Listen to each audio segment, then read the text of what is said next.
I have 100% completion on Silksong. The game was great, but I couldn't help but notice some similarities between some of the tools in Silksong and Hollow Knight charms. Some of the similarities are so obvious that it's kind of uncanny, so I thought I'd address them. Starting off with the white abilities, we have the Silk Spear. Throw the needle forward with force amplified by coiled silk. So basically Hornets. This is the Shade Soul with a range, but kind of a worse version of it because you're stuck in the animation while you're doing the attack. No, seriously, it might seem like a small amount of time being handicapped, but it matters a lot in certain situations. Next up, we have the Thread Storm. Cast the needle in a whirl of silk around oneself, lashing foes. Now, this is what it looks like.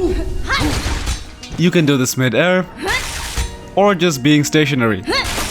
This is particularly useful for flying opponents, especially for the upgraded primal aspects of the game. Now, from a Hollow Knight standpoint, it's basically just the Bishri, but again, a hideously worse version of it. It does way less damage, the range of it is insanely low in comparison, and there's a very brief but noticeable cooldown before you can let it out another time. But then again, the similarity is obviously there. Cross Stitch. Bind silk around the needle to deflect enemy attacks and instantly strike back. Now, this is new in Silksong. There isn't really a comparison to this. Hornet does this in Hollow Knight, however, it does provide you with invulnerability, just like the Descending Dart. It's kind of a stretch because her spell is more similar to a parry, but the resemblance is there. And I'll be honest, I can see the situations where this is far better than Descending Dart because of its instant usability. Next up is the Sharp Dart. Pierce through your enemies in a blur of blade and silk.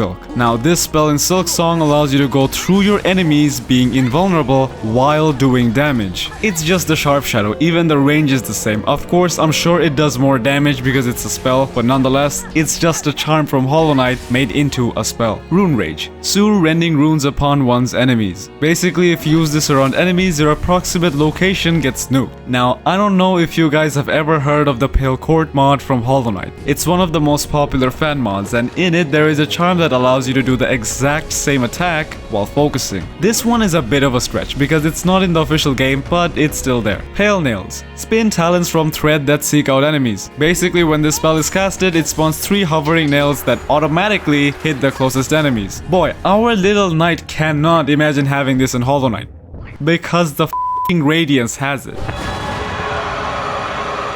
You see those nails all over the screen? Well, this one's even better. It only exists because the nail attack and the flying Death Orb decided to have a child. Now, I'm going to skip a good chunk of these abilities here, because they're new, and most of the offensive ones don't even exist in Hollow Knight. Sting Shard. The trap will pierce enemies that come into contact. Basically, Hornet's weird spike traps from Hollow Knight. But they're a bit buffed in Silksong because they explode and cause insane damage to the enemies around the shard. Cogfly. Winged cogwork companion that will seek nearby foes and attack. It doesn't cost soul, and they do a ton of damage. This is just the Weaver Song from Hollow Knight but on steroids, because unlike the Weaver Song, these things can do some nuclear damage, and it's not even a joke. Plasmium File. Injecting the liquid allows one to gain health beyond their natural limits. Gives you extra non-healable blue hearts. So basically lifeblood and lifeblood core stacked at the same time if you use all of it. And if you recharge yourself using the other crest and overdose on blue blood, then you'll end up with Joni's Blessings on steroids. Because unlike Hollow Knight where you're stuck with extra hearts that you can't heal, in Silksong you have 7 hearts that constantly regenerate, so it's a mixture of Joni's Blessing and Hive Mind at the same time. Moving on to the blue tool variation, at first we have Druid's Eyes. As the bearer takes damage, the amulet weeps a green elixir that forms into silk. If the player takes damage, Hornet gets silk, which is just Scrub Song from Hollow Knight. Warding Bell. Shields the bearer as they bind their wounds. It protects Hornet from taking damage while healing.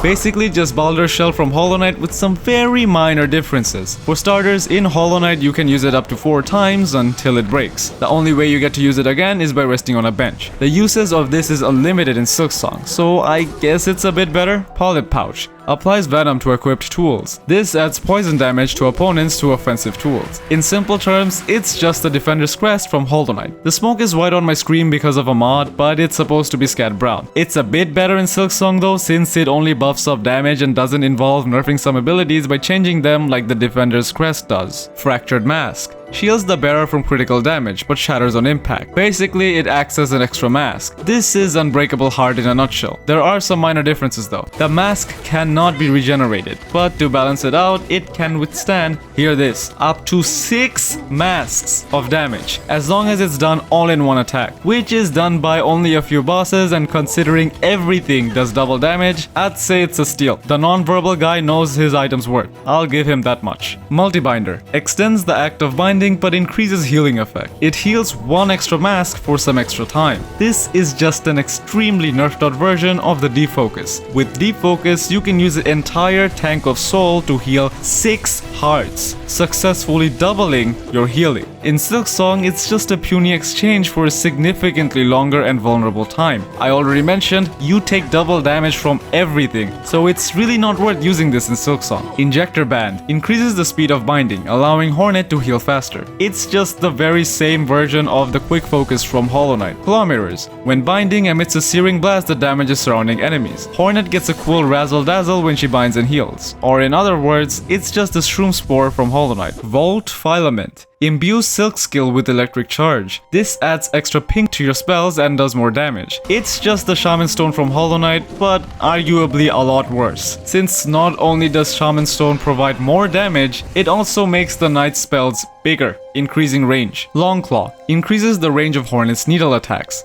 I would compare this to the Mark of Pride from Hollow Knight, but the range buff is barely there, making it more similar to Longnail. Wisp Fire Lantern. Wisps will spawn from the lantern and burn foes at the cost of silk. Glowing Womb from Hollow Knight, but I think it's a bit better in Silksong though, since there's burn damage, but I'm not entirely certain. Egoflelia decreases the cost of silk skills while health is full. This is an entirely worse version of the Spell Twister because it also shares Grubberfly LG's weak spot, requiring you to be full health. And believe me, you're not gonna be full health for long. This is only reliable if you're trying to do a no-hit run. Pin Badge reduces time needed to charge up the nail art. It's similar to the Nailmaster's Glory from Hollow Knight because both are entirely identical.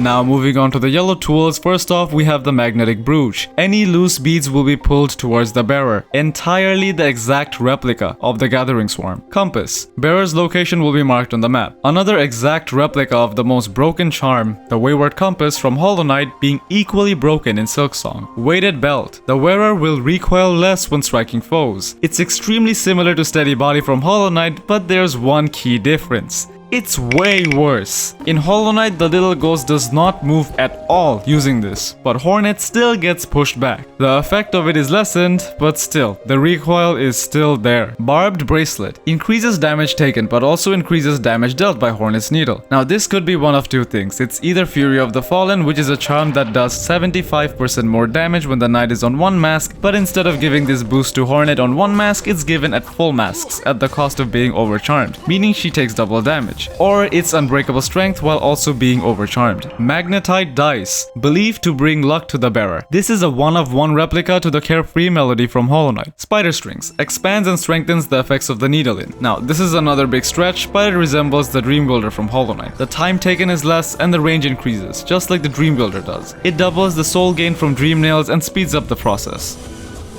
And for the very last tool, we have Silk Speed Anklets. Draws upon the wearer's own silk to increase sprinting speed. It's basically the Sprint Master from Hollow Knight. It increases the running speed, but being as enhanced as the Liver King himself. The speed buff comparison is a joke. Silksong speed wins by a long shot on this one. So that was all the tools. Let me know if you agree with whatever I said, and if you don't, make sure to call me out in the comments. Also, consider subscribing and watch these videos if you like this one.